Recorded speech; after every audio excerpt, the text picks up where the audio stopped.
결국 이런 김건희를 비호해준 사람이 지금까지 누구였는가라는 것을 규명하는 게 핵심 키 중에 하나인데 오늘 한겨레 신문 보도를 통해서 일단이 드러난 것 같습니다. 왜냐? 김건희가 김주연 당시 네. 대통령 민정수석과 출장 조사를 받기 10여일 전에 무려 33분간 통화한 사실이 보도가 됐거든요. 김한 기자. 네. 저는 비아폰 뭐 본격적인 얘기하기 전에 비아폰이 도대체 어디까지 지급이 된 것인가. 아 그러니까 네. 뭐 이런 생각이 지금 김주현과 통화 내역이 나왔고 심우정과 통화 내역도 나왔잖아요. 그러니까 근데 김건희가 당시에 서울중앙지검의 피의자 신분이거나 아니면 조사를 앞두고 있거나 이런 시점이었고 그다음에 이제 심우정이랑 통화했을 때는 심우정과 김주현이 통화했을 때는 김주현 통화죠. 네, 네. 그때는 이제 명태균 씨 게이트가 막 시작됐을 무렵인데 그러니까 이 비아폰으로 했던 통화들이 공교롭게도 김건희를 둘러싼 혐의들이 전개되거나 뭔가 김건희에 대한 조사나 소환이 임박했을 때 벌어진 일들이라고 보면 저는 특검이 시작되면 김주현부터 바로 불러야 된다라고 봅니다. 의원님, 네. 대통령실의 민정수석이라는 사람이 검찰 조사를 앞둔 피의자하고 이렇게 길게 통화하는 게 사실은 누가 보더라도 문제가 있어 보이거든요. 좀 어떻게 판단하십니까? 당연히 그렇죠. 네. 특히 김주현 수석은 윤석열 대통령이 어차피 검찰총장을 관리하고 통제하라고 하는 목적으로 김주현을 수석으로 시켰고, 그렇습니다. 네, 그리고 김주현이 검찰국장 시절에 검찰과장으로 데리고 있던 심우정 바로 직계 부하를 검찰총장 시켜서 대통령과 김건희의 뜻이 그대로 바로 검찰총장에게 전달이 되도록 하는 통로를 이미 설계를 이미 해놓고 그대로 네. 지금 시행이 되고 있는 거다. 그렇게 봐야겠죠. 그러니까요. 그런 상황이었고 통화 양태를 좀 자세히 좀 훑어보면은 지난해 7월 3일에 오후 4시 8분쯤에 김건희가 김주현에게 전화를 걸었고 1차 통화가 17분 49초에 통화가 된 겁니다. 잠시 정지 기간을 가진 다음에 오후 4시 29분에는 김주현이 김건희에게 친히 전화를 걸어서 그 통화 시간은 15분 38초. 아까 말씀드린 도합 33분가량인데 이렇게 긴 시간 동안에 도대체 장윤 선배 네. 통화에서 무슨 얘기를 했을까요? 근데 사실 이 사실관계를 조금 더 들여다볼 필요가 있는데요.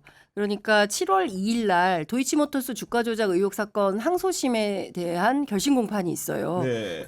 그리고 나서 7월 3일 날 오전 7시 몇 분경에 윤석열 대통령이 먼저 김주현 수석에게 전화를 합니다.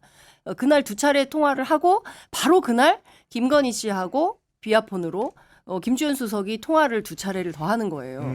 그리고 나서도 7월 4일 날 윤석열이 또 전화합니다. 김주현한테. 그리고 나서 엿새 후에 도이치모터스 주가 조작 의혹 사건에 대해서 무혐의 선고가 나잖아요. 이 일련의 상황을 종합을 해보면 비어폰으로 자기 민원을 해결한 거죠. 그러니까 도이치모터스 주가 조작 사건에 대해서는 당시에 야당이던 민주당이 적극적으로 이 사건에 대해서 들여다봐야 된다라고 요구를 하고 있었는데 뭐 거슬러 올라가면 총선에서 패배한 네. 그 국민의힘과 윤석열 정권이 도대체 이걸로는 안 되겠다. 여론을 좀 다시 뭐 국민적 여론을 뭐 수렴해야 되겠다라고 하면서 민정수석실을 부활하고 그리고 나서 김주현 수석을 세우고 그리고 나서 여론 수렴을 한 게 아니라 검찰 인사를 한 거잖아요. 검찰을 바꾸고 그러면서 이창수 전주지검장을 중앙지검장으로 끌어올리고 그리고 나서 네. 7월에 이런 전화 통화가 있고 그리고 나서 무혐의 처분을 끝내버린 거예요. 그러니까 결국에는 김건희의 어떤 그 수사를 무혐의 처분하기 위한 맞춤형으로 비화폰도 쓰이고 한 것이다. 그러니까 계엄의 블랙박스라고 하지만 이와 상관없이 윤석열 정권이 시작하면서 주요 포스트에 있는 사람들한테 비화폰을 나눠주고 김건희 수사부터 시작해서 여러 가지 일련의 과정들을 그러니까 소위 이제 더러운 손 역할을 비어폰을 통해서 다 한 거 아니냐 이런 의혹이 들 수밖에 없는 거죠. 의원님은 사실은 청와대 대변인 계셨으니까 그 주변의 일들을 좀 관찰을 하셨을 텐데 기자일 때와 다르게 그 비화폰이라는 게 저는 기본적으로 영부인한테 왜 가야 되는지 도무지 이해가 안 가거든요. 네, 비어폰을 가진 사람들이 청와대 수석급들이 뭐 한 10여 명 있었지만 네. 수석급들 정도에만 비어폰이 주어졌었고요. 나머지 사람들한테는 주어지지 않았어요. 그리고 영부인 그때 김정숙 여사님한테는 뭐 비어폰이 없었던 걸로 제가. 네. 그런데 왜 비어폰이 필요했느냐? 숨기고 싶은 사람이 비어폰을 갖지 않았겠어요? 그날 당일 아침에도 보면 윤석열이 먼저 통화를 하잖아요, 김주현하고. 근데 그 통화 내용 보면 짧아요. 그러니까 제가 상상력을 발휘해보면 이랬을 것 추정해보건데, 같아요. 예. 네. 윤석열이 김주현한테 먼저 전화했을 것 같아요. 그렇죠. 먼저 아, 전화했어요. 저 김건희가 내 처가 할 말이 있으니까 좀 받아. 라고 전화를 먼저 해놓고 그러니까 아주 짧게 지나가고 오후에 이제 김건희와 김주현이 통화를 하고 그 명령을 받은 김주현이 검찰에게 지시를 내려서 일사천리로 진행이 됐던 게 아닌가 싶습니다. 그게 지금 이제 의원님 말씀하신 게 보면 4시 8분에 전화해서 17분 49초를 통화를 했잖아요. 그럼 대략 한 4시 26분입니다. 통화가 끝난 시점이. 근데 4시 29분에 다시 전화를 걸잖아요. 그러면 통상적으로 이 통화 패턴은 뭘 말하는 겁니까? 아 그렇군요. 아 제가 그거 금방 알아보고 전화 다시 드릴게요. 이거 말고는 설명이 안 돼요. 그렇지. 네, 그러면 이 4시 26분에서 29분 사이에 김주현이 누군가에게 전화를 했겠죠. 그래서 김건희가 한참 얘기한 거에 대해서 알아봤겠죠. 그러고 나서 4시 29분에 다시 전화를 해서 아 그거 제가 알아보니까 이런 거네요. 이거 우리도 많이 하는 통화 아닙니까? 이런 패턴의 통화? 그러니까 딱 그 패턴의 통화다. 그럼 김주현이 비아폰이 통화 내용까지는 남지 않는다고. 그럼 김주현이 이날 4시 26분에서 29분 사이에 누구에게 전화를 걸었는지만 나오면 이 통화를 왜 했는지는 그 사실상 규명이 끝난다. 근데 이제 공교롭게도 그 뒤에 어떤 일이 벌어집니까? 나한테 도이치 수사권을 복원해달라고 요구했다 까이고 그 다음에 창성동 이제 말하자면 출장 조사가 이루어지는 거 아닙니까? 그 바로 전 시점이라고 하면 김건희의 민원은 그런 거였겠죠. 내가 소환되는 건가요? 나를 소환한다고 하는데 그게 맞나요? 소환한대요? 제가 그거를 알아볼게요. 뭐 이런 거여야 이 말하자면 통화 시간의 맥락이 자연스러워진다. 그렇죠. 아니 실제로 한겨레가 어제 오늘 양일간에 쓴 내용을 종합을 해보면 그 7월 2일 날 그 도이치모터스 주가 조작 항소심 결심 공판이 있고 7월 3일 날 윤석열이 먼저 김주현한테 일반 폰으로 전화를 해서 10분 정도 통화를 하고 그리고 오후 1시 그러니까 오전 7시 10분에 통화를 하고 오후 1시 6분에 또 전화를 해요. 윤석열이 그 김주현 수석한테. 네. 그래서 11초 통화를 하고 그리고 그날 오후에 두 차례 김건희와 김주현이 주고받고 그 3분 사이에 누구랑 통화했는지는 모르겠지만 10일 그러니까 7월 3일 말고 7월 10일과 11일 이틀에 걸쳐서 심우정, 김주현 심우정이 비화폰으로 또 통화를 해요. 그리고 나서 이거 무슨 심우정 총장은 그 내용 자체가 그냥 뭐 검찰 정책에 대해서 서로 통화했다고 하는데 이 맥락이 있는 거죠. 그러니까 결국에는 도이치 사건에 대해서 무혐의를 주기 위해서 대통령실, 검찰 싹 다 움직인 거다. 그러니까 개인 민원 해결 창구로 정부의 권력기관들을 싹 다 활용을 한 거다. 김건희 씨가 이렇게밖에 안 보이는 겁니다. 저희 보도에서 한 가지 재밌는 게 뭐냐면 어제 이제 심우정, 김주현 통화를 보도를 했잖아요. 근데 심우정 총장이 해명을 했어요. 맞아. 근데 그 해명에 단서를 하나 남깁니다. 뭐냐면 전화가 와 있었다. 비화폰으로. 네, 비화폰으로. 이게 난 뭐냐면 콜백을 한 거다. 네. 부재중 전화가 네. 왔어서 콜백한 아침 거다. 8시 50분인가 통화하거든요. 근데 그러니까 그 얘기는 뭡니까? 나 비아폰 두고 갔었는데 사무실에 아침에 와보니까 전화가 와 있었대. 그러니까 내가 전화한 거예요. 이렇게 설명한 거거든요. 근데 그 전날 밤에 뭐가 있었냐? 명태균 씨가 처음으로 지상파 라디오에 출연한 그렇죠. 날입니다.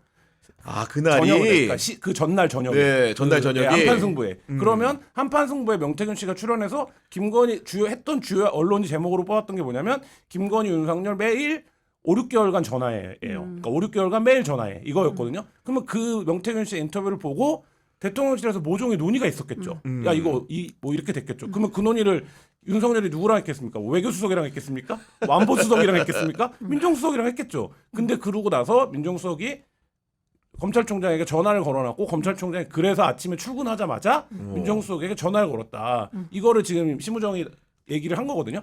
그 이 얘기는 뭡니까? 이것도 결국에는 민정수석을 통해서 명태균건 관련된 정리를 시도했다라고 볼 수밖에 없는 뭐 흐름이잖아요. 그러니까 이제 핵심은 왜 비상계엄을 했고, 그죠? 그리고 왜 김건희에게 비화폰이 지급됐으며, 그리고 느닷없이 민정수석을 없앴던 것을 왜 부활을 했고, 김주현이 무슨 일을 하려고 들어간 거고, 그리고 검찰 인사는 왜 한 거며, 이원석에서 심우정, 그쵸? 그렇죠. 예, 네. 송경호에서 이창수 왜 바꾼 거고. 그렇습니다. 네. 이게 다 맥락이 있었던 거예요. 그냥 있는 일은 없다라는 것이고, 이게 결국에는 그 명태균 사건이 아니었다면, 그러니까 이제 그 라디오 인터뷰도 있지만 채널A 해가지고 내가 맞아. 구속되면 한 달 안에 이 정권 끝날 텐데, 그럼 한번 맘대로 해보세요. 거의 이런 식으로 나온 거예요. 그러니까 명태균 게이트가 없었다면 비상계엄은 없었을 것이고, 어쨌든 그 사방팔방으로 본인들이 곤란한 지경에 있으니까 확 비상계엄을 해버린 겁니다. 그리고 본인들이 이 판에서 이길 거라고 생각했는데 국민들이 먼저 나와서 그렇죠. 그리고 국회의원들이 나와서 비상계엄을 해제했으니까 이게 2시간 만에 해프닝이다라고 주장을 하고 떠들고 돌아다니는 거지만 실제로는 장대한 계획이 있었던 거예요. 그러니까 자기들 사건 싹 마무리하고 네. 그렇죠? 깔끔하게 털어버리고 그리고 비상계엄에 도저히 말 안 들어 바국가 세력 싹 다 처단해 이렇게 생각한 거예요. 의원님이 연평도에서 발견되지 뻔했어요. 아니 그러니까 안 그래도 그 얘기 하려고 그랬는데 네. 그 노상원 수첩에 보니까 우리 김우겸 의원님도 이름이 적혀 있어가지고 까딱 잘못했으면 정말로 네, 뭐라고 해야 그거 되나요? 예, 불고기밥 수거 됐나? 대상이었나요? 예, 보니까 네. 수고대상 수고대상. 그런데 하여튼 그건 아마 제 생각에는 김건희가 좀 앙심을 품었던 게 아닌가 저한테. 아 과거 의혹 제기를 많이 했기 네, 제가 특히 때문에 이제 김건희 씨의 무속 문제부터 네, 시작을 네, 해서 네. 계속 김건희 씨에 대해서 문제를 제기를 했더니 거기에 대해서 앙심을 품었던 게 아닌가 싶고 사실은 중간에 김건희 쪽에서 일하는 어떤 사람으로부터 제가 알고 있는 지인인데 전령이 왔어요 한번. 네, 저한테 네. 연락이 왔어요. 오, 연락이 뭐라고 와서, 합니까? 예. 내용이 이거였어요. 야, 그 연약한 여자를 건드리는 거 아니야. 여자가 저 하늘 품으면 온이오리도 서리가 내려. 와. 이렇게 저한테 한번 전화가 왔었어요. 아 그래요? 네, 그래서 제가 너 웃기지 마, 아마 하고 그냥 넘어갔는데. 네. 단독이네. 네, 그러니까. 그게, 네. 네. 그게 저를 수거 대상으로 넣었던 이유가 아닌가 이런 생각이 들어요. 왜냐하면 제가 국회의원 떨어졌잖아요. 맞아. 백수인데 나머지 사람들은 다 현역 국회의원이야. 네. 그런데 백수인 사람으로 제가 유일하게 수거 대상 수거 목록에 대상 올라있었습니다. 명단에. 네. 아니 그러니까 정말 온율의 소리가 내린다. 나중에 계엄 수사할 때 그 수거대상 직업군 분류할 때 유일 백수입니다. 혼자 있어 백수. 백수로 분류를 해드려야 된다 이런 상황이 되는 건데 빙산의 일각만 드러나는데도 상황이 이렇다 보니까 김건희가 백기투항을 하고 입원하는 것은 너무도 당연해 보이고 윤석열의 심경 역시 비슷하지 않을까라는 생각을 하는데 오로지 윤석열에게 믿을 건 누구만 남았을까 해보니까 어제 재판을 받았는데 취재진 휴정 네. 시간에 다가서가지고 질문을 했더니 뭐라고 답을 하느냐 아니 나 저 사람들 좀 보게 앞을 가로막지는 말아달라. 우리 지지자들 봐야 된다. 이렇게 얘기하는 겁니다 지금. 근데 저는 저 마이크 들고 있던 JTBC 여기자가 굉장히 그 표정을 보고 약간 얼었어요. 얼었더라고요. 그러니까 제가 그거 보면서 어떤 생각이 들었냐면 수많은 대한민국의 카메라가 있는 가운데서도 기자 한 명을 상대로 그거 말이야 저 사람들 봐야 되니까 비켜 이거잖아요. 근데 기자 개인이 아니라 그 기자가 들고 있는 이 마이크를 통해서 전 국민이 윤석열이 특검 조사를 받을 건지 말 건지 어떻게 생각하는지 의견을 구하고자 하는 거예요. 그렇죠. 근데 당신 비켜 이거잖아요. 그러니까 언론 비켜. 나는 저 지지자들, 저 사람들이라고 표현해요. 저 사람들이 나를 봐야 돼. 저 사람들이 나를 찍어줘야 돼. 뭐 이런 거지 않습니까? 그리고 본인 지지자들을 상대로 저분들도 아니고, 그죠? 그렇잖아요. 그렇죠. 저분들이 좀 보시게 좀 비켜놔 주세요. 이런 저 공손한 표현이 아니라 저 사람들이 나를 봐야 되는데 너 때문에 지금 이게 안 보여. 비켜. 이런 식의 태도는 그동안 윤석열이라는 사람이 국민들을 어떻게 생각했는가에 대한 그 단서가 나온다고 생각을 하고요. 그런 측면에서 보면 우리 국민들이 진짜 불쌍하다. 국민만 불쌍하다. 이제 한겨레 성한용 선배가 칼럼 항상 그런 내용을 네. 쓰는데 저는 어제 그게 바로 그 현장이 아니었을까라는 생각이 좀 들었어요. 예. 아니 그리고 윤석열이 지금 보면은 경찰에서 특수공무집행 방해 혐의로 인지를 해가지고 3차에 걸쳐 출석 통보를 하는데 못 가겠다고 하면서 나는 방문 조사나 서면 조사를 받겠다고 주장을 하던데 김우겸 선배 같은 경우에는 과거에 이제 그 법조직을 오래 관찰하셨으니까 범털들이 특수부 앞에서 나 방문해서 조사해달라 서면 조사해달라 이런 얘기 할 수나 있습니까? 감히 꿈도 못 꾸죠. 그러니까 네. 이건 뭐 하여튼 계속 버티면서 아까 우리 장윤성 기자가 얘기했듯이 자신들의 지지자들에게 선동을 하는 거죠. 들고 일어나 달라 뭐 이런 건데 이미 확 쪼그라들지 않았습니까? 정말 저 서초동 아크로비스타에 갈 때만 해도 그 앞에서 매일 지지자들이 할줄 난리를 칠 알았지. 걸로 예상을 했는데 정말 한 10대 명 한번 모이고 그냥 말았던 걸로 기억이 됩니다. 네. 더 이상 이제 그런 쇼는 통하지 않는다라고 하는 게 대한민국의 현실이죠. 근데 윤석열이 이렇게 설치니까 그 김용현도 뭐 자극을 받았는지 처음에는 자기가 먼저 6개월 동안에는 지금까지는 보석을 신청하고 풀어달라고 그렇게 하다가 법원에서 조건부로 석방을 하겠다고 하니까 그 조건을 못 받겠다. 사실상 재구속이나 다름없다 이러면서 항고하겠다고 하는 이 아이러니한 상황 어떻게 봐야 됩니까 이거? 아니 그러니까 적반하장도 유만부동인 건데 이 정도 되면 다들 아유 감사합니다 하고 보석으로 풀려나요. 그러니까. 그리고 이제 뭐 어떤 여러 가지 제약이 있는 가운데 그냥 있는데 이 사람 입장에서는 열흘만 버티면 나도 윤석열처럼 완벽한 자유인이 되는데 불구속 재판 받을 수 있는데 그 꼴랑 열흘 버티고 견디지 뭐하러 미리 나가서 돈 1억 내야 되지 뭐 주요 관계자들 만날 수도 없지 뭐 이런 거예요. 양분남 의원에 따르면 이제 그 관련자들 다 풀어주면 11명이 자기들끼리 술 파티해도 아무도 뭐라고 할 수 제재할 수 없다는 없는 거죠. 상황인 네. 거예요. 이제 노상원도 풀어줄 거고 그렇지 않습니까? 박한수도 풀어줄 거고 여인영도 풀어주고 다 줄줄이 다 풀어주고 그럴 텐데 이 사람들에 대해서 아무런 그 대한민국은 내란을 일으켜도 다 불구속 재판이야. 이렇게 되면 이게 전체에 주는 시그널이 어떻게 되는 거냐. 그런 차원에서 직위원 재판부는 더 이상 이 재판을 해서는 안 된다. 본인 사건도 있지 않습니까? 룸사롱 사건에 대해서 대법원도 너무 이상해요. 아니 이렇게 좀 뭔가 의혹이 제기된 판사에 대해서는 내부적으로 정돈을 하고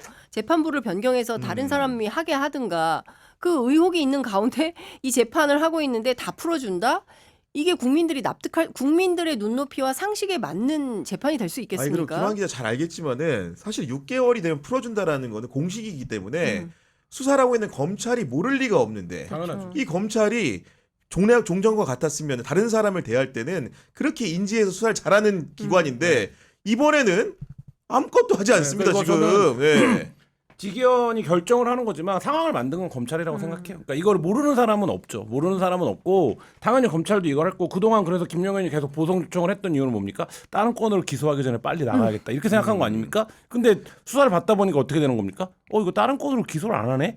그리고 재판도 다 비공개로 해주네? 그러면 김용현 입장에서도 말씀하신 대로 열흘만 버티면 자유인인데 왜 조건부 자유인이 됩니까? 그렇지. 내 돈 1억이나 내고 김용현이 1억 없다 그러면 이걸 할 수 있는 방법이 없어요. 강제할 수 있는 그러니까 방법이. 네. 예전에 죄송합니다. 말씀하세요. 네.